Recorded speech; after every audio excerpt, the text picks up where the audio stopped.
ఇప్పుడు మనం ఇక్కడ గూగుల్ సెర్చ్ ఇందిరమ్మ ఇల్లు అని సెర్చ్ చేయాలి. అలా చేసుకున్న తర్వాత ఇక్కడ మనకు ఫస్ట్ వెబ్సైట్ కనిపిస్తుంది కదా, ఇందిరమ్మ ఇల్లు అని. దాని మీద క్లిక్ చేసుకుంటే మనకు ఇలా ఇంటర్ఫేస్ వస్తుంది. ఇంటర్ఫేస్ వచ్చిన తర్వాత మనం ఇక్కడ చూడండి, పైన మోర్ అనే ఆప్షన్ దగ్గర క్లిక్ చేయాలి.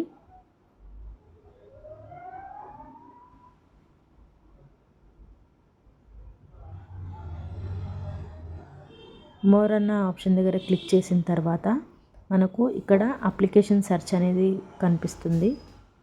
దాని మీద క్లిక్ చేసుకోవాలి. ఇప్పుడు ఇక్కడ సెర్చ్ బై అని వచ్చింది కదా, అక్కడ మనము మొబైల్ నెంబర్ కానీ, ఆధార్ నెంబర్ కానీ, అప్లికేషన్ ఐడి కానీ, ఎఫ్ఎస్సి నెంబర్ కానీ క్లిక్ చేసి మనము సెర్చ్ చేయవచ్చు. ఇక్కడ మొబైల్ నెంబర్ ద్వారా అయితే మనం ఇక్కడ మొబైల్ నెంబర్ ఎంటర్ చేయాలి. మొబైల్ నెంబర్ ఎంటర్ చేసిన తర్వాత మనకు ఈ విధంగా ఇంటర్ఫేస్ అయితే వస్తుంది. అంటే మన స్టేటస్ అనేది ఇక్కడ చూపిస్తుంది. మన లిస్ట్ 1లో ఉందా, లిస్ట్ 2లో ఉందా, లిస్ట్ 3లో ఉన్నదా అని.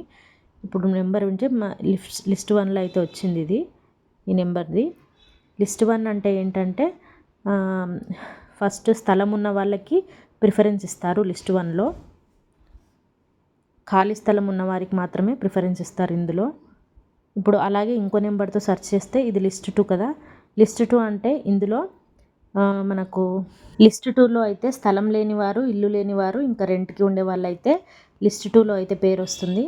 ఇంకా లిస్ట్ 3 విషయానికి వస్తే మనకు ఇల్లు పడిపోవడం కానీ అట్లా రిపేర్స్ ఏమైనా ఉంటే లిస్ట్ 3లో వాళ్ళకైతే వస్తుంది. మరి ఇప్పుడు లిస్ట్ 1, లిస్ట్ 2, లిస్ట్ 3 అర్థమైనట్లయితే, ఇన్ఫర్మేషన్ వర్తి అనుకుంటే ఒక లైక్ వేసి, షేర్ చేసి, సబ్స్క్రైబ్ చేయండి. Thank you.